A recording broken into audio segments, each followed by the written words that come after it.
We are 28 hours away from Blackhawks hockey actually happening. Good math. We're going to wrap up day 3 of Tom Kurvers Prospect Rookie Camp on the CHGO Blackhawks podcast.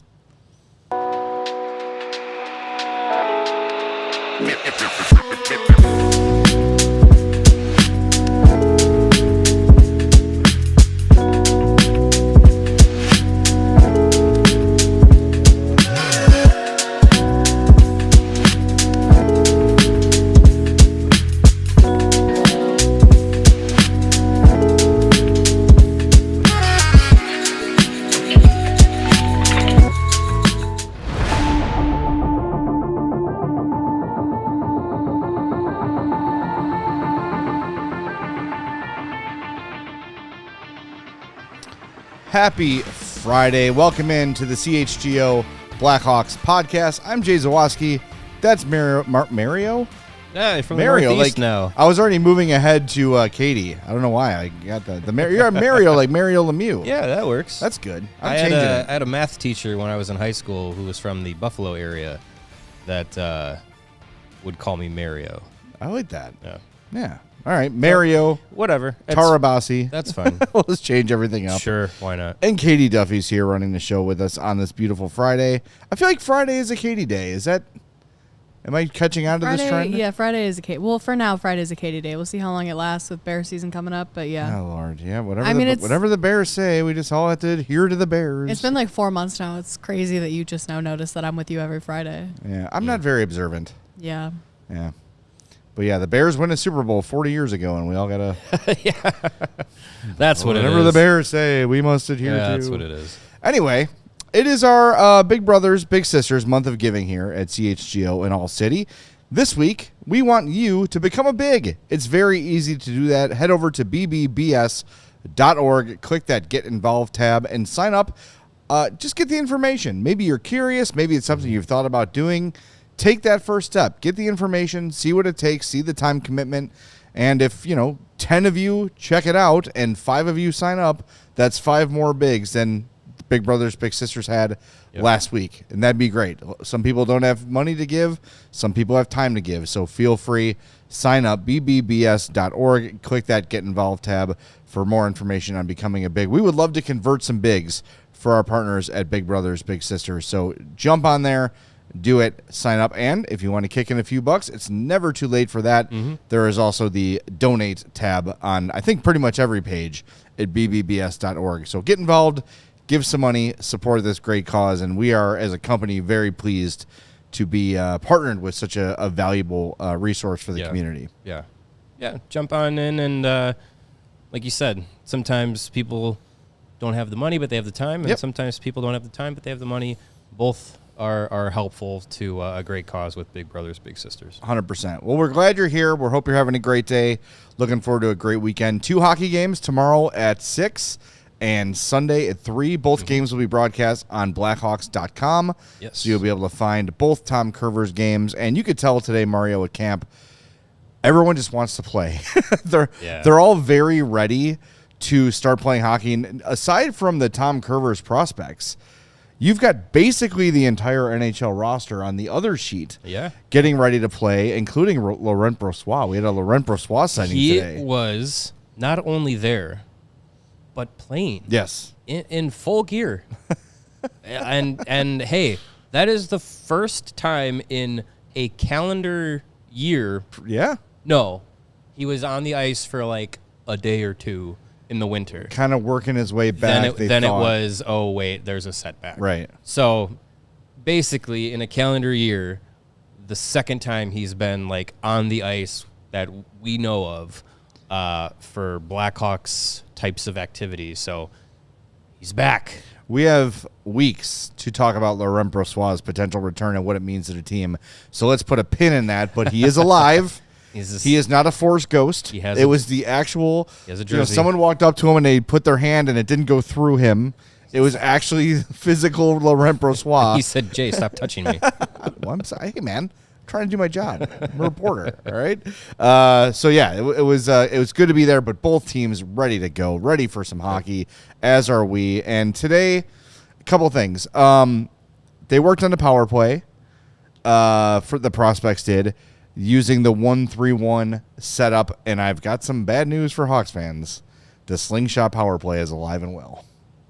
It looks really good though when there's no penalty killers on the ice. Oh yeah, absolutely. I mean, it is just wow. Look how flawlessly the slingshot power play works when there's no one defending it. Hey, that's what we've heard about it. The entire time that I've griped about it, I've been told, well, when it works, it works. Yes. Uh-huh. And when it doesn't, what happens? It goes the other way. Yeah, it is what it is. I just hope you have the personnel to execute that system. But that'll be for as much time as we have to talk about Laurent Brossoit leading up to the season. We have that much time and more to gripe about the power play setup. But fun to see that the guys who are going to be getting power play time this weekend are the usual suspects. But I think it's fun to see how they were positioned out and who they were grouped with. Yeah, so here are your power play units. Power play 1, Jack Pridham was down low. Oliver Moore was the bumper in front of the net. Nick Lardis and Ryan Green were on the wall. Sam Rinzel was up top. And then for the second unit, Marek Vanacker was down low with Spellacy in the bumper, Thompson and Bam on the walls, and Lev Shinov up top. Just a little bit of an aside, and this is the headline. This camp, it's like Sam Rinzel and everybody else. He is, and not just by height. Yeah. He is looked every much the part of the guy who is going to play in the NHL this season. Yes. And again, it's amongst prospects, but you want those guys amongst their peers to be like, oh, yeah, that's the guy. Well, and I will say, too, and we've mentioned this all week, Moore and Levshinov and Lardis and Pridham, and these guys seem to be a notch above the other guys, as you'd expect. So I don't think that those guys I just mentioned are underachieving in any way. I think they look appropriately how they should look when spread among this prospects group. But Rinzel looks like he's been playing this game for 10 years. It almost is it's as if he's a coach on the ice. And, during these practices, it's a lot of drills. So sometimes you'll be focused one end of the ice and miss some other things. So I was watching the left side. They were doing a drill on the right. And I saw Rinzel just kind of quarterbacking this drill with his teammates. And they had such crisp movement. Halfway through the drill, the coaches and players spectating started banging their sticks on the ice in approval. And I'm like, all right, well, that looked great. There's no doubt about it. Now let's see how the next group does. It was nowhere close to what Rinzel's group was able to put together. And just the crisp passing every time Sam Rinzel is in some sort of one-on-one battle, be it for a puck or positioning or a battle at the blue line, he wins it. He is so head and shoulders above everybody else on the ice right now. It's incredibly encouraging. And as Frank Saravalli said, from the day he signed, don't expect this kid to play a single game in the NHL and AHL. And I almost asked Jared Nightingale today, like, are you kind of bummed that you're never going to get to coach Sam Rinzel in Rockford? But I figured he probably wouldn't answer that question or enjoy it too much, so I held off. Don't have that relationship with him yet. That's funny. But, I mean, that seems to be the reality here. There are no doubts about Sam Rinzel. Yeah, I think it's going to be exciting to see him get into some action this weekend and put it up against other prospects with the Blues and the Wild. I don't necessarily expect Rinzel to play both games, but he could. But this week has given a lot of encouragement to that outlook for him going into this season where, he does have kind of a leg up on the rest of the competition for the defensive group and, should be in that NHL group and should be playing significant time. Him and Lev Shinov have looked really good at this camp, and it's encouraging. That's what you want out of this camp. You want those guys to give you that excitement of like, all right, they're moving fast, they're controlling pucks, they're playing confidently. That's the biggest thing for a lot of these guys is at this stage get the confidence up, and as you watch some of these players year over year from draft year to year 2 to year 3. We haven't seen Rinzel at a system or at a week of practice like this. Couldn't play in Kurvers the last few years because he's been in college. But, for Levshinov, to be able to see him this year has been great. To see, the year-over-year progression of a guy like Nick Lardis or a guy like AJ Spelisi. Like, it's good to see them each year look better, bigger, stronger, faster, be able to get to that point where, 2 or 3 times that they've played in a tournament like this or in a setting like this, you go, that's a guy that's ready to be a professional. And I think with Rinzel, he's got a lot of expectations this season.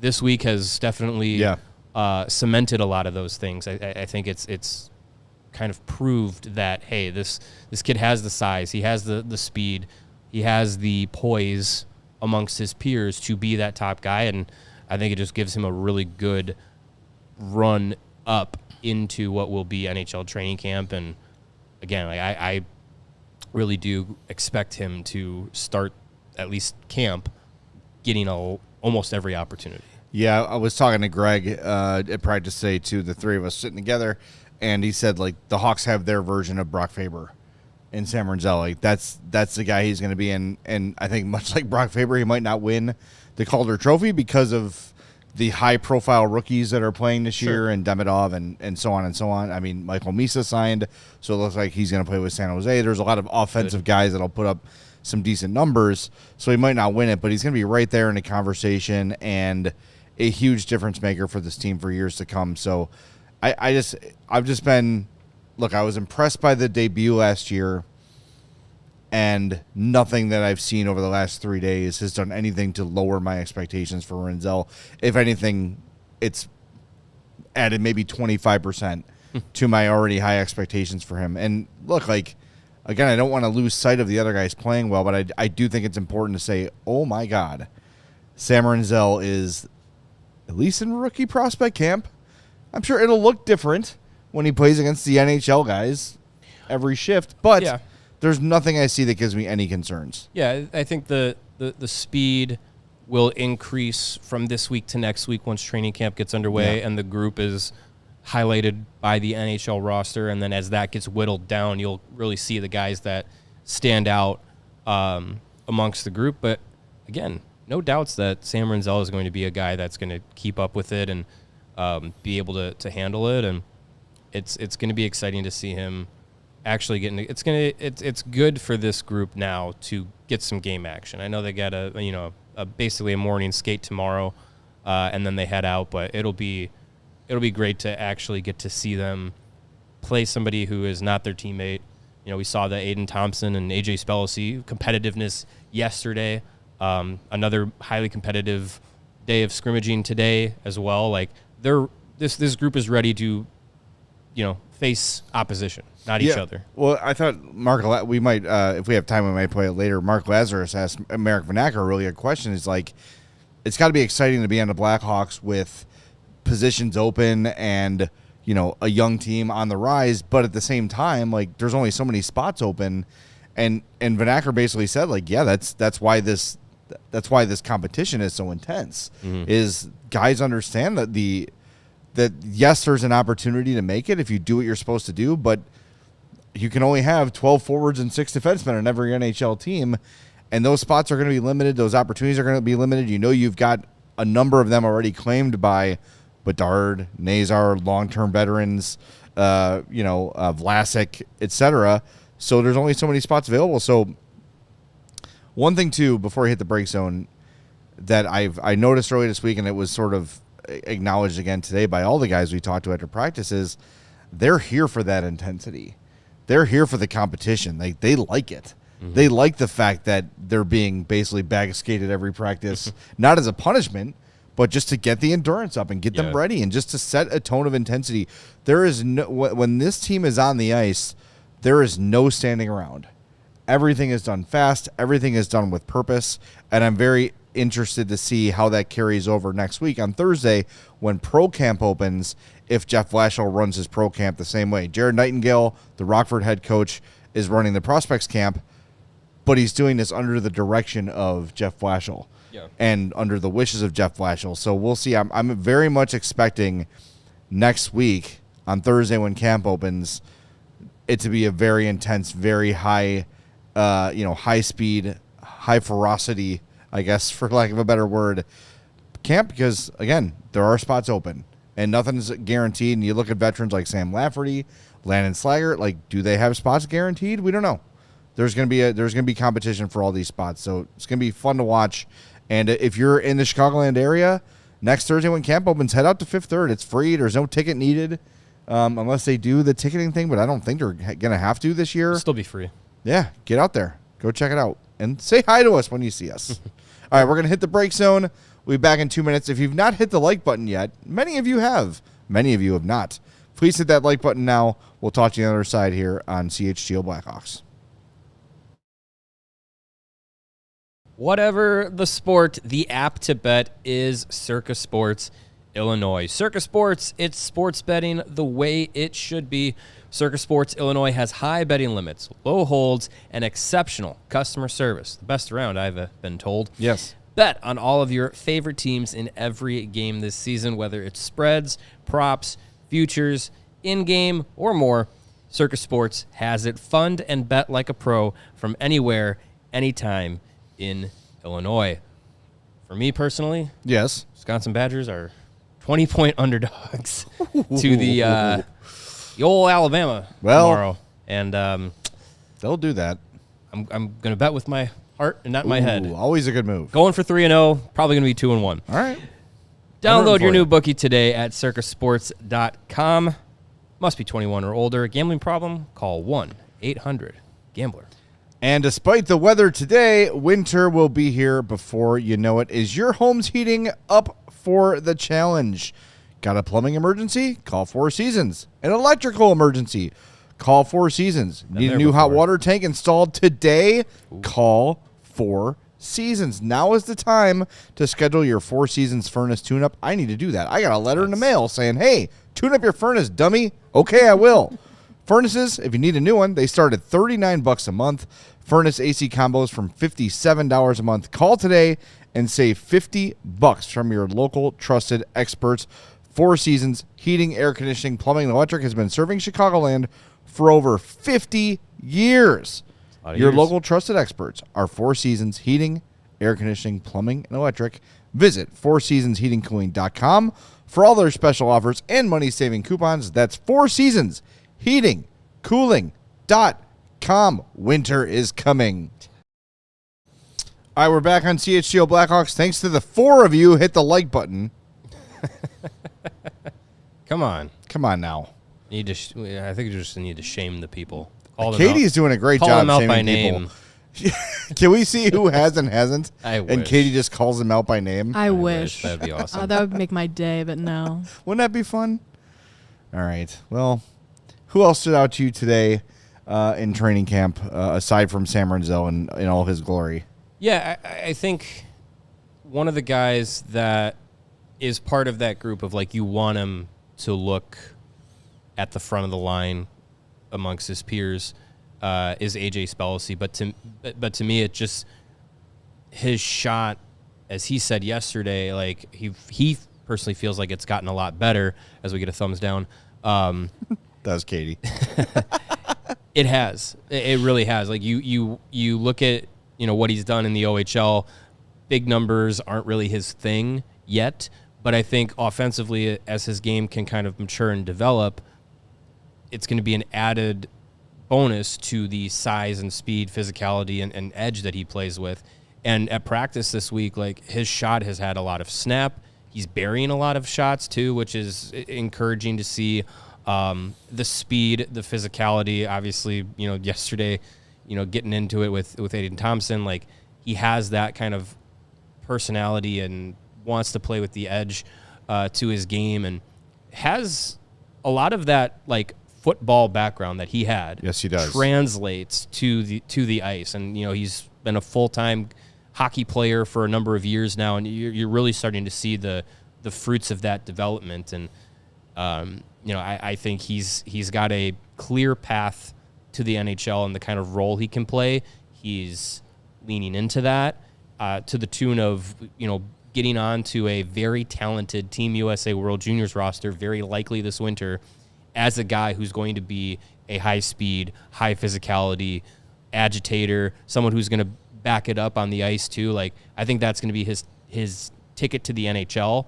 It's going to get him on Team USA this winter. Like, he's got a really nice future ahead of him if he can kind of package all that together. And as a hockey player, he's still raw. Yeah. But he's beyond he's a project pick. Like, he's beyond that. No, I agree. He is a hockey player now with a clear path to the pro game. We talk all the time about how young players need to understand that to succeed at the NHL level, they're not going to be able to be the same guy they were in junior or in college. And they have to get that message and adapt right away. Spellici is a guy who understands that clearly immediately. Yeah. Right? And we saw it last year in the preseason where he almost made the team out of camp because he was so damn good in the preseason. Had a lot of time. He is a kid who is not only willing to accept the role that he's going to have in the NHL, but almost seems excited about it. Like, I think maybe it's the football in him, that he's a guy that enjoys the physicality of the game, that enjoys stirring it up, that enjoys finishing checks, that enjoys winning board battles. I think it is, yeah. And when your talent is not at the Connor Bedard, Frank Nazar, maybe even Oliver Moore level, he's still got some skill. But he understands that for him to have success here, he's going to have to play that way. And I think he revels in it. I think he enjoys it. And just physically, we had a chance to talk to pretty much all the prospects that we think are close to NHL ready. So Rinzel, Levshinov, Moore, Spellici, Vanacker, Lardis, Miziak, Aiden Thompson, right? Like, Rinzel and Spellici physically look the most NHL ready. And Levshinov, of course. Like, Levshinov's a huge dude. So, big, those three, while the other guys we've spoken to still look young, they still look like kids, they still look like prospects, so to speak, those guys specifically look like NHL ready. I remember saying that a couple years ago about Ethan Del Mastro. When I think it was the first camp we covered together. We saw him on the ice. Was like, looks like Brent Seabrook. Like, he looked fully realized and filled out. And these are guys that are still in that at the end basically of their physical maturity, getting to that point of like when they stop growing, 19, 20 years old, 21 years old, where it's just like, okay, this is the frame you have. This is how your build is going to look, and it's you get a guy like Spellici at 6'3", 210. Like, with the speed that he plays with, like, it really is a football player build on skates, and he brings that to the ice, and I think that is something that when you see all these guys kind of fill out, we've seen it with Connor Bedard too. Yeah, like, as he's matured, he's gone from number one overall pick kid to like, okay, like he's not going to be, you hope, pushed around off the puck as easily. Like, he's starting to thicken out, and like, you see that with a lot of these guys, and that's you have to be able to kind of get to that point. You're not going to have too many guys. You can do it. We've seen small players do it. We've seen slim players do it and have success, but you have to have an elite level talent to be able to get away with that. But being able to withstand the NHL game and play that physical style, keep up with the pace, be able to hold your ground with the puck, like that's a big part of it. And a lot of these guys are at that point now where that's going to become a little bit easier for them. Chill Dog asks, how has Nick Lardis looked? And we talked a little bit about it yesterday, where it felt like Nick Lardis was maybe trying to do too much, trying to impress, trying to light up the goalie, like trying to. Yeah. I saw a little bit more of that today, maybe a little. And it was the power play, so the puck's being moved a lot more. Not so much like one-on-one battles as so much as trying to create that really good shot. But I think Nick Lardis is going to... And look, I'm not writing him off by any means, but I think he is going to do well by playing in Rockford. Unless he comes out and has an unbelievable NHL camp, an unbelievable preseason, I think he's headed to Rockford, which is totally fine. There's nothing wrong with that, but I think there is some work to do to get, as Derek King says all the time, get the junior out of him, because I think we have had a closer eye on him because he is one of the more intriguing members of this prospect group that's here right now. I have noticed some questionable is probably too strong, but some of the decisions he's made have not been the kind that Jeff Blashill will like with the puck. You know, and I do think it is always coming from I want to create a chance. I want to generate an opportunity for a teammate. But at this level, he's going to have to learn, at the pro level even that is, he's going to have to learn what's going to work and what's not. And look, it worked for Frank Nazar up front. It worked for Alex Vlasic on the blue line. Like, some time in Rockford is a fine thing. Mm-hmm. There's no reason to change your expectation on Nick Lardis if he doesn't make this team out of camp at all. I think the expectation has been and should remain that he will play in Rockford to start. Yeah, I think he's got as much of a chance as a lot of these young guys to crack the NHL roster going through training camp. But yeah, I think that transition of what made him successful in the OHL to the professional game is going to take some time. I think, you look at, he had a leg injury at the end of last season in the postseason that kind of that cut things short for him. And this week is like probably the highest intensity that he's had as far as on ice training, getting ready, for the season has gone. Yeah. So I think there's probably a little bit of just getting into the rhythm of things again at that pace. And, if you're doing too much now, get it out of your system and get to training camp and really be a sponge and absorb this week what Jared Nightingale and his coaching staff is laying out as a appetizer to what Jeff Blashill and his staff is going to lay out once training camp begins, and be able to kind of soak that in and take to heart like what lessons he's learning for what is going to work at the pro level. And we talked about it yesterday. Like, he's a guy that would get double-digit shots on goal in the OHL, 71 goals in the OHL. Like, that is not going to directly translate to the NHL in year one. So how are you going to evolve from that player that you were to what you are at a professional level? And I think all these guys seem very smart and willing to adapt and change and evolve their games to make it to the NHL. Like you said, like, there are a lot of really talented players and only so many spots. Yeah. So if you're stubborn at all with your game and what your skill set is, and I put up 100 points in junior, so I'm going to be a 100-point player in the pro game, and I'm going to play that style, and I'm going to do this, do that worked when I was 18. It's not going to be the same game at the professional level. Each one of these guys, when you talk about like, hey, what's the transition from junior to college or junior to the AHL, it's the speed of the game.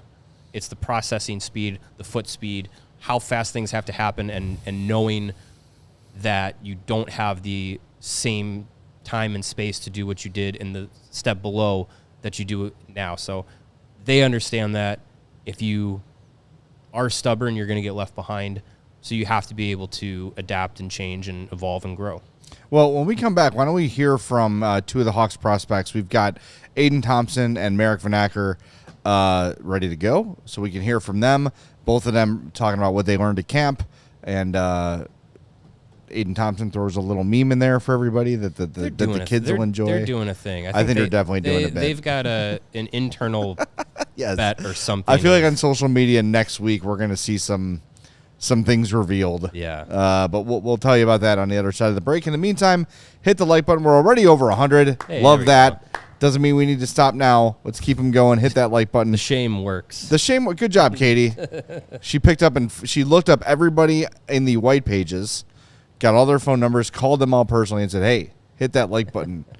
She found all your IP addresses. That's right. And knows everything about you now. Better hit that. By the way, for anyone under 40, the white pages were a book you used to get and had everybody's phone number in it. Phone book. Yeah. See? Nick Lardis doesn't need those anymore. He's 6 foot. That's right. Exactly. All right. Back in 2 minutes on CHGO Blackhawks. New vehicles are in store at Ray, Chrysler, Dodge, Jeep, and Ram. Ram. This is your chance to score a great deal at the Drive into Fall event. Head to Ray, Chrysler, Dodge, Jeep, and Ram on Route 12 today to choose from their huge inventory of new Chryslers, Dodges, Jeeps, and Rams' vehicles. And right now, get up to $15,000 off MSRP or get 0% financing for 72 months on the new 2025 models, plus shop over 125 vehicles priced under $20,000. With the friendly team of brand experts at Ray, Chrysler, Dodge, Jeep, and Ram, they're there to help you during each step of your car shopping journey. Plus, since they prioritize affordability, you know you won't overpay for the vehicle you need. With Ray's price promise, you can shop confidently with no add-ons or hidden fees ever. Price you see is the price you pay. Check out our partner today to shop one of the Chicago area's largest inventories and find the right new vehicle for you. Don't miss out on the Drive into Fall event for huge savings on new models. For more information, go to Ray, Chrysler, Dodge, Jeep, and Ram today on Route 12 in Fox Lake or online at raycdjr.com. They've been serving the community since 1963. Hey, you're in your car right now. Did you check your roof? Are your sunglasses on there? Well, if they're not Shady Rays, you're screwed. If they are Shady Rays, don't worry. No problems. More on that later. Shady Rays is fantastic. Great polarized sunglasses for a wonderful price. They're made for real life. They look great. They're durable, not stupidly expensive. If you break or lose them like you just did, leaving them on the roof of your car, dum-dum, Shady Rays will send you a brand new pair. No guilt trip.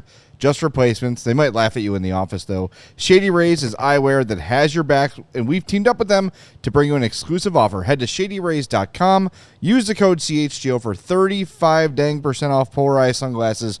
Try for yourself. The Shades rated 5 stars by over 300,000 people. All right, we're back. Thanks for hitting the like button, everybody. We appreciate you, and we love you.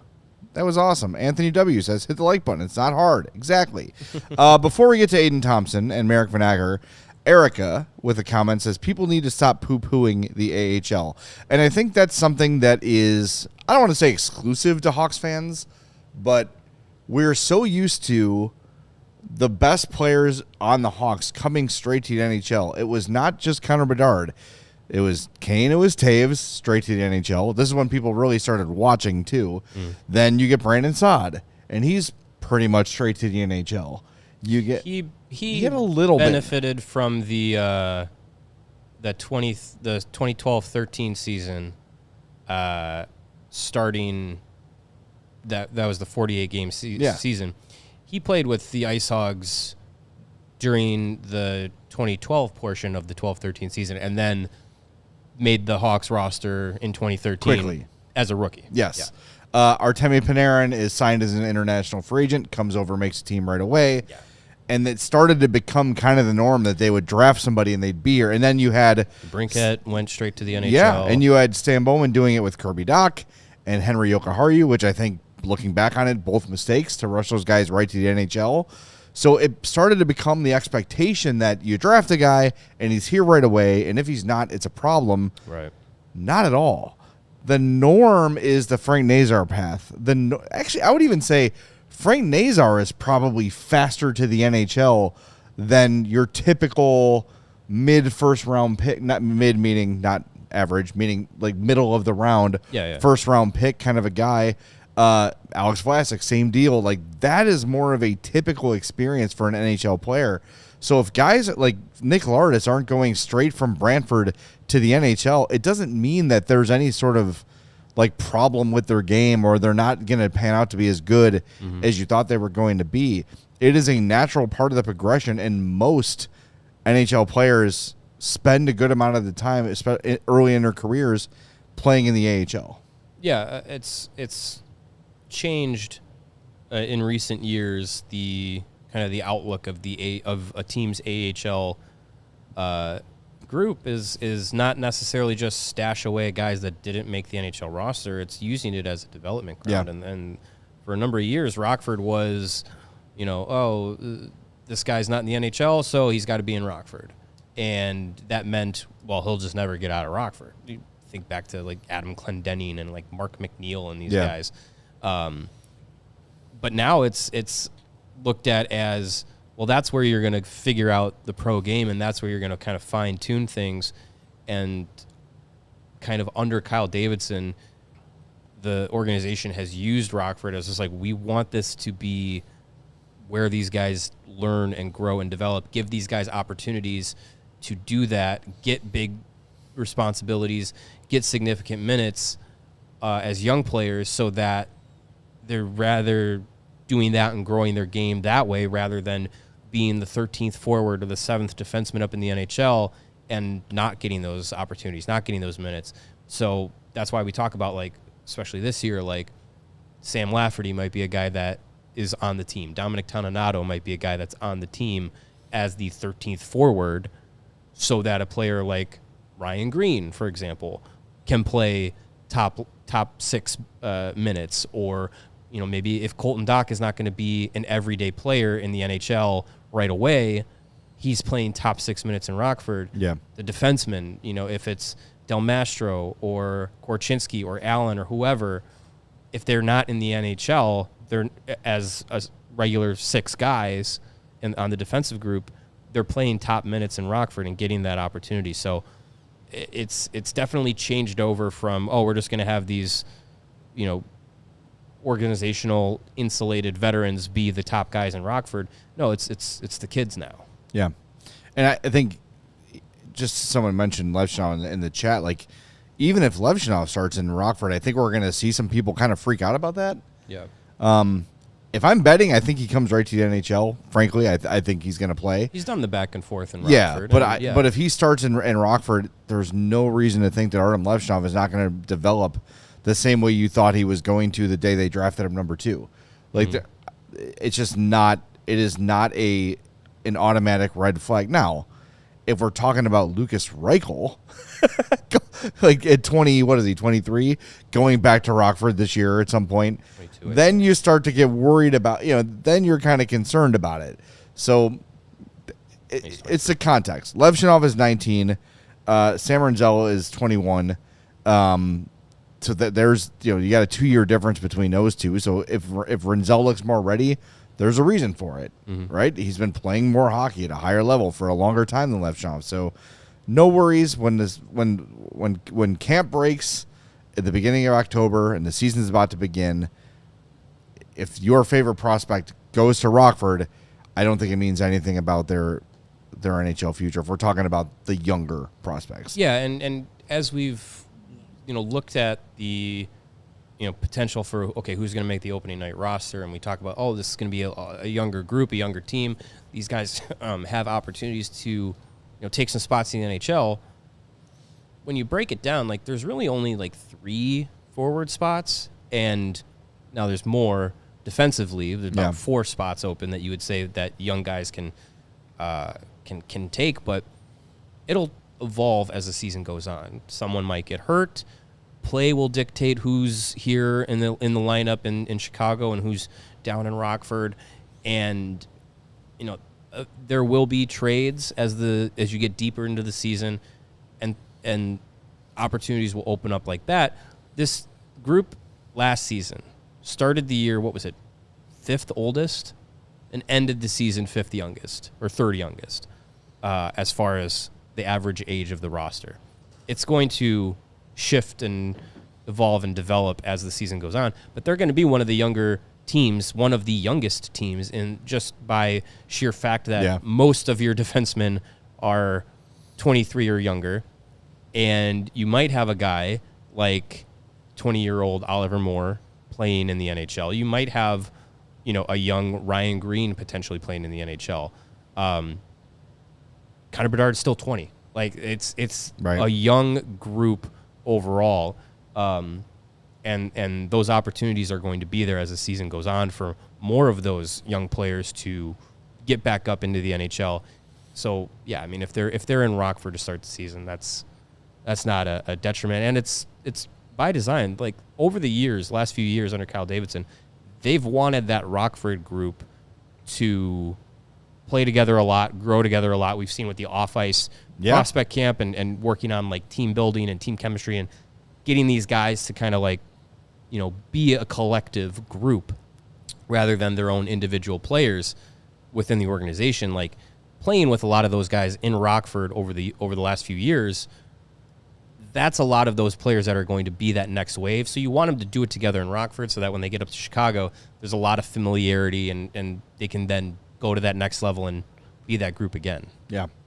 All right, let's hear from Aiden Thompson. We'll hear from Eric Vanacker too, but here's Aiden Thompson today after day 3 of, I don't even know what to call this, prospects camp, rookie camp, Tom Kurvers camp. I don't know. It's camp for kids. I say rookie camp. Rookie camp, kids camp. What are some things over the summer that you worked on? I would say skating is a big part. I mean, at the next level, speed is huge. So I think that's one part of my game that I've always been decent at, but trying to get better at. How does the mix of guys that have college experience and then guys that are coming out of junior mix when you get in an environment like this? Good. We got about 6, 7 college guys in my room, about 6, 7 OHL guys in the other room. So we kind of mix it around, and it's funny to ask about their experience versus our experience. And yeah, I think we mingle great. For you last spring, what went into your decision to sign after junior year, right? Yeah, it was my junior year. Yeah. I would just say I felt like I had accomplished everything I went to Denver to accomplish. We had won every trophy there was to win when I was there. I love my time there. I love the staff. I love my teammates. It definitely wasn't an easy decision, but I felt I was ready to take the jump and couldn't have been more excited to be part of the Blackhawks. What did you take away from that stint in Rockford to finish things out? It was great, actually. I mean, some people don't go at the end of the year. They want to take some time off, but for me, it was great. The staff was great. The players were great. I think it was good just to get my feet wet, feel the schedule, the kind of what the guys go through day to day. And then I was lucky Cole Gutman was there, who was at Denver before. I was on the same team as him, but I knew him, so I had that connection. So that made the transition easy. And the guys were great there, like I said. Anything that stood out to you about the schedule and just the routine and anything? Not necessarily. I think it was more just getting used to the pace. A few more bus rides than I was used to in college, but other than that, no, it was great. I have nothing but good things to say about it. Has there been any text chirping with Zeke before this weekend? No, not really. I was texting him about tickets because I didn't know if we were going to get any. So maybe when I get there, I'll let him know that we're going to take it to him. What did you work on this summer? Besides skating, like I said, Oh, sorry. I was just that's okay. But I'll always working on many things. Besides skating, I think my shot's always been not one of my greatest strengths. So not only to work on my strengths, like I said, but my weaknesses. I think one thing is just shoot pucks every day, trying to get a little more powerful and then a little more accurate has helped me a lot.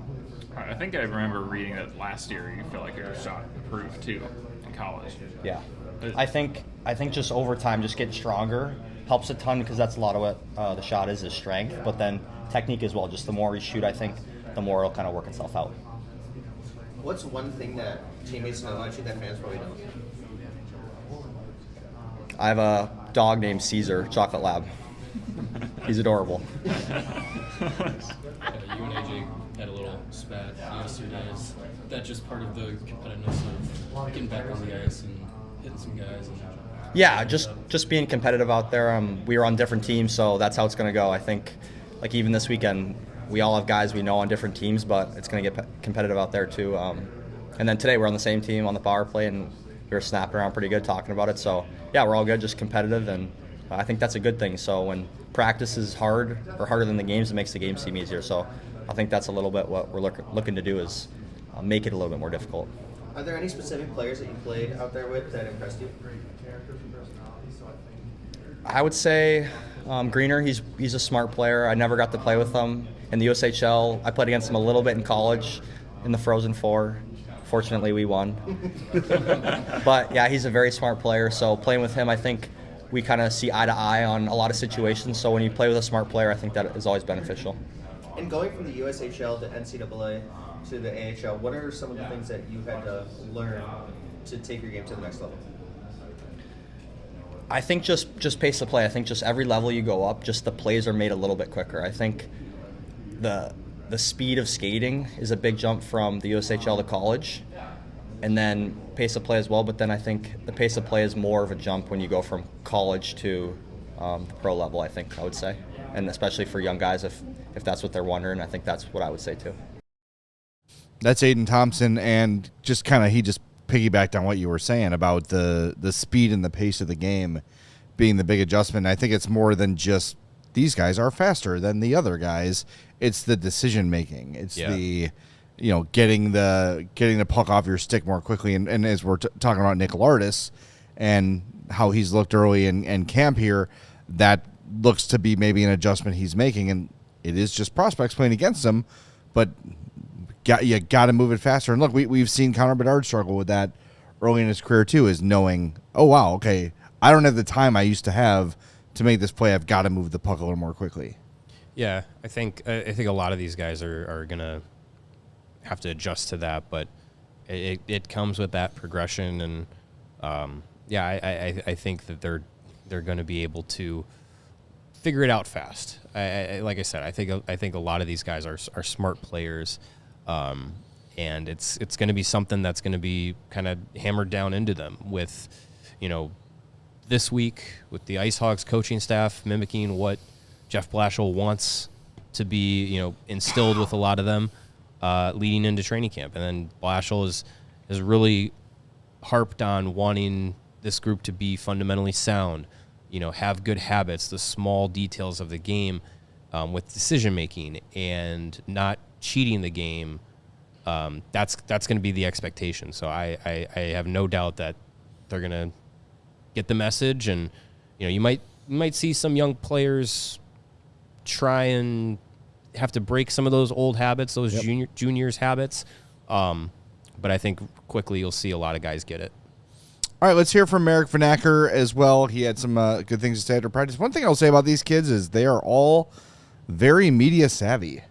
Yeah. There's no, I don't know, they just come off as very confident. Maybe it's because they're surrounded by their peers, and maybe that shyness will creep in when the veterans come around, but they're all very confident. They're all very well-spoken.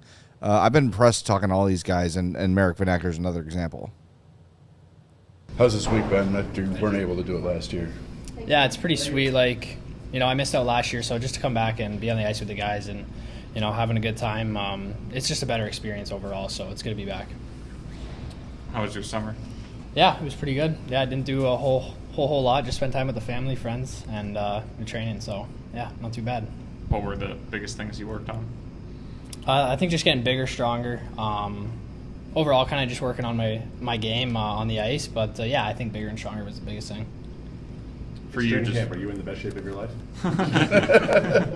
I think so. Yeah, I put in a pretty big summer, so I think this is going to be a good training camp for me. How was it having the trio of you guys from Brantford here in this week? Yeah, it's pretty sweet. It's just so much more comfortable. Me, Holmes, and Lardis, we all pretty close. So out in the rink and outside of the rink, kind of just hanging out with each other, it's pretty nice, and it makes it a little easier to meet other guys, right? So it's pretty sweet. Do you practice with them in the off season? I didn't. Holmes is all the way up in Ottawa, so he's pretty far from me. But Lardis just an hour away from where I train, so I got to skate with him a bunch this summer, and so that was pretty neat. I didn't get to do that before, so me and him hanging out a lot this summer. What's it like to be a prospect in this system right now? It's exciting because there's going to be opportunities, but there's so many of you, and there's just not enough spots for everybody. So how's the competition between you guys? Yeah, it's pretty good. I'd say everyone's working hard out there. Pretty hard. We're bag skating and everything like that. Everyone's pretty sweaty and moist out there. So There it is. it's pretty good. But everyone says, you just got to do your own thing and work hard, and whatever comes out comes out. But everyone's kind of just putting their head down and buckling down. So yeah, it's awesome. This organization is amazing, and everyone loves it. But everyone's just happy to be here and putting the work. You're not just all out there doing roster math for 2027. No, we're just doing our own thing. Just getting better. Are you expecting to be back in Brantford this year? Or? The goal is to make Chicago, but realistically, probably end up back in Brantford. But we're gonna have a pretty solid team there. We're gonna try to go for it this year too. So it should be a pretty special year. There's been talk about the rule of maybe 19-year-olds being able to play in the AHL, maybe this season, maybe next. It obviously wouldn't apply to you next season, but what are your thoughts on that? If it I heard about the rule, but I haven't really focused on it a whole lot. No one's really brought it to my attention, so kind of just worrying about myself and what I'm doing out on the ice and off the ice, and whatever happens. If it ends up happening, that's awesome. If not, it's all good. I can just go back to work. With the ownership change in Brantford, you've got an active NHL player involved. Have you been able to pick his brain at all and get an idea of maybe some of the things that he uses in the NHL that could help you? Yeah, I talked to him a little bit. He's a pretty busy guy, so it's hard to get a hold of him, and he's always doing his own thing. But yeah, the ownership change has been unreal, and everyone loves it. They've done a really great job with us so far. But yeah, for Zach Hyman, speaking with him, he kind of just, play your role, play your identity, and that's what he does in the NHL, and that's what got him there. So everyone just got a role to play, and everyone has to pitch in, and that'll take you the farthest in this hockey world. Are there any players you modeled your game after? Well, after speaking with Zach Hyman a bit, I'd like to think a little bit like him, especially trying to transition into the next level. Just a hard-nosed forward that can, put the puck in the net and make some smart plays, but kind of just a guy that leans on the other forwards and they lean on me, so it's kind of just, a good combination for a line. But, yeah, other than him, I haven't really looked too much into it, but, yeah. All right, that's Merrick Vanacker, and as the interview is going on, there's definitely a bit going on. They're doing a thing. He says moist. Mm-hmm. Aiden Thompson does the 6'7" thing. Mm-hmm. Oliver Moore references Team Conrad and The Summer I Turned Pretty. He also said top of the morning when he came out for his interview. Ryan Green said salutations. They're doing a thing. There's definitely some sort of social media sneak a word in. They're doing a thing. That's fun. Sure. How over the head can we be with the references to the media? That's their game that they're playing, and they're winning. Yeah, they're doing great. It is. No one knows subtle. what they're talking about. Yes. What, Katie? Again, are you a Summer I Turned Pretty person? No, I think I'm a little bit too old for that one. He used in reference of like a revolving door policy. Like Team Conrad with Nick Foligno, yeah. So he's just it throwing sounded it in like there. even at the time it sounded like a really loose connection. Yes, and then later, we can roll back the film, but he even said I think Ben Pope, who is secretly super into that show, was like, did you see the new one last night? And Oliver Moore was like, no. So I think they're doing it. No, it's funny. It's funny, and it's also like not that anyone cares about this from a fan perspective, but it also connects them with the social media people, which gives the social media people a relationship, which makes them more willing to do fun social media stuff. Sure, it's beneficial. It's fun. They're having a good time. They should be having fun. They're playing hockey. Yeah, Holy and they're moly. all 20 years old. So that's. Yeah, but good stuff from those guys. We have been publishing after every show. We kind of round up all the interviews we've done, and we post them as a separate on-demand video, or a VOD, as it's called in the business. Those are on our CHGO Sports YouTube page, so if you want to watch those, check them out. We do not have Jared Nightingale today because I use a special recording program on my phone, and I got a phone call during that, so it cut the thing off. But I did post a comment he had about Sam Rinzel on the CHGO Blackhawks Twitter account if you want to check that out. So we have some breaking news. We do? It seems as if Greg was misinformed about Laurent Brossoit. It was not Laurent Brossoit? It was not Laurent Brossoit. Oh, no. On the ice. I questioned if it was, because the goalie was sitting out there with his helmet on and using some photographic evidence. I thought, that might be him, but I can't really tell for sure. Later, Greg came over and was just like, yeah, that's Brossoit. And Greg has said that he misidentified the goalie on the bench. And as I look back at the photo that I saw, the goalie's mask, it was different than Brossoit's mask that he had last year, which was all brick. Yeah, none of you forget? saw it. Yeah. But it's different from the mask that he wore last year. It had someone else's name on the chin part of the mask. Oh. So all right. So the search continues. R.I.P. Laurent Brossoit. For Laurent Brossoit. Yeah. Well, the mystery continues. He's not back, as we said back. 50 minutes ago that he was back. We'll just delete that audio. He's Yeah, not no back. problem. No. Yeah, Don't no want to problem. get anybody crossed information. All right, there's a couple comments I want to get to before we might have some time to talk NHL 26. Today's show went pretty Don't worry, quickly. I'm not So Jim says, what will happen if Kaiser does not sign? Then he does not play. That's a good question. He is fully participating with the pro team on the other ice surface. You can do that if you don't have a contract because it is an informal team practice. That's why Jared Tenorti is there. And Rattler Man says if the Tenorti rumor is true, couldn't we have found a better, younger enforcer? There is no rumor. Someone took Charlie Roumeliotis' tweet that said, could he be here on a PTO, to say Jared Tenorti has signed a PTO with the Blackhawks. That has not happened. That is not factually correct. Pro Hockey Rumors, I know specifically, put it that way. That is not right. All it was Charlie Roumeliotis asking the question, could he be on a PTO? If it turns out that the Blackhawks signed Jared Tenorti to a PTO, it does not mean he's making the team. It does not mean he'll ever wear a Blackhawks uniform aside from maybe the preseason. If he gets beyond the preseason and signs a contract, he will probably play in Rockford and be a veteran leader in Rockford. I don't think we're way ahead of ourselves, though. I don't think anything is happening with Jared Tenorti and the Blackhawks. I think he is just here because he is local. I cannot envision a world in which Jared Tenorti is back. No disrespect to him, but I'm going to say something disrespectful. There's nothing that he brings to the Blackhawks that can be beneficial at this point.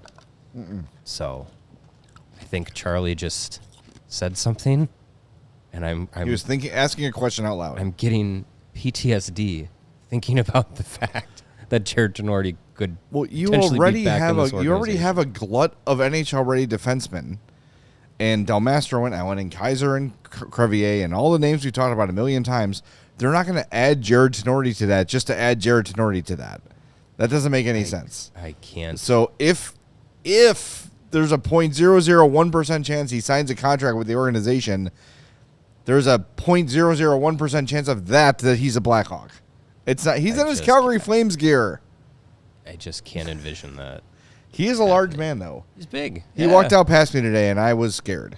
He was the consensus. Well, not consensus, but he was the favorite pick amongst the group a few years ago when I said who would win in a Hunger Games style battle royale amongst the Blackhawks, and a lot of people picked Jared Tenorti. I think they'd be right. He is a terrifying figure. Big guy. Yes. Nice guy from all indications, and a lot of times those big enforcers are like, oh, he's the nicest guy you ever met, except when he plays hockey and he wants to punch your teeth down your throat. Yes, I don't think you need to worry about that. I cannot imagine that he's coming back. And people asking about Spencer Knight, I assume they're asking about the contract, but he doesn't need a contract until next summer. Spencer Knight, he's got a year left on his deal. He wasn't the mystery guy at Skate today. Soderblom and Drew Comezzo were there, plus mystery goalie. I don't know who it was, but I don't think there's anything to worry about with Spencer Knight not being at the non-official skates. Some guys he might just not be back in town yet. We don't know.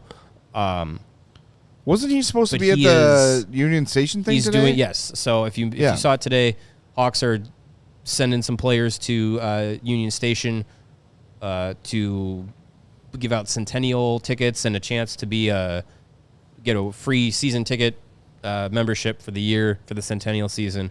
Nazar, Bedard, Vlasic, and Spencer Knight are the guys that they're going to have out there for that. They were there this morning, and then Chelios and Savard are there tonight. That's on the 16th that's happening. Okay. Yeah, so next week, if you take the train on September 16th between 7 a.m. and 8 a.m., you might run into a current Blackhawk, and if you take the train home on that same day, like I do, you might run into Dennis Savard or Chris Chelios. There you go. That makes more sense. It's the 16th. Camp opens, by the way, Thursday, the 18th. Yep. So that'll be the first day. So we'll see you there. All right, can we just throw up Jonathan Toews real quick? Because this was the picture of him, not the yeah, there you go. Don't worry, I'm not sick. There's some pain for you. There's Jonathan Toews in NHL 26 in his Jets uniform. There you go. Did you see the piece that was done on him in The Athletic? I did not. I saw the interview he did with TSN. Yes, where the guy's like, describe how horrible it was. He's like, here we go. It was horrible. It was not great. Yeah. Yeah. You read the GQ article he did months ago about it. It was pretty bad. No, I can't think of the name of the Jets writer for The Athletic off the top of my head, but they talked about Taze and said that, he's definitely rusty. It's not a case of he's stepping onto the ice as Jonathan Taze again, but they have said that, he is not washed. Using that term for Taze is going to be not part of the vernacular, watching him get ramped up for the start of the Jets season. So I'm very interested to see how he looks on the ice. We see him in the game. We've seen him in a Jets practice gear and everything, but it's going to be interesting to see what he has left in the tank and what he's going to bring to that team. I'm rooting for him. Yeah, if there's one guy that can do it, it's him. He wanted to push himself to get back to this point. We've all said he has nothing left to prove, but he still has gas in his tank that he wants to burn through before he's done with hockey. So. Good luck, 19. Maybe they'll do the one-day retirement preseason game for Taves like they're doing for Marc-Andre Fleury.